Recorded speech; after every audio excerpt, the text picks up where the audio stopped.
வலது கையை இழந்த போதும் IAS அதிகாரியாக வேண்டும் என்ற கனவை விதைத்து 27 வயதில் உதவி கலெக்டர் நாற்காலியில் அவர் கையெழுத்திடும் காட்சி. நாம செம்மையா வாழ்ந்து காட்டுறதுதான் நம்ம வாழவே கூடாதுன்னு நினைக்கிறவங்களுக்கு நாம கொடுக்கிற பெரிய தண்டனை.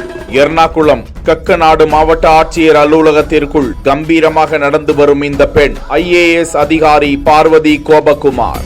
சிங்கப்பெண்ணே சிங்கப்பெண்ணே ஆனினமே உன்னை வணங்கும். 15 வருடங்களுக்கு முன்பு கடந்த 2010ஆம் ஆண்டு 12 வயது சிறுமியாக இருந்தபோது தனது தந்தையுடன் இருசக்கர வாகனத்தில் பின்னால் அமர்ந்து சென்ற போது ஒரு பெரிய விபத்து ஒன்றில் சிக்கி பார்வதி தனது வலது கரத்தை இழந்தாள். அதிர்ச்சி மிக பெரியதுதான். ஆனால் அவள் புதிய ஆர்வத்தோடு தனது வாழ்க்கையை தொடங்கினாள். சட்ட படிப்பை முடித்த அவர் சிவில் சர்வீஸ் தேர்வில் 282வது இடத்தை பிடித்தார். விபத்திற்கு முன்பே பார்வதிக்கு தான் ஒரு IAS அதிகாரியாக வேண்டும் என்ற லட்சிய இலக்கு இருந்தது. ஒரு கையை இழந்த போதும் அவர் லட்சிய இலக்கு மீதான நம்பிக்கையை இழக்கவே இல்லை.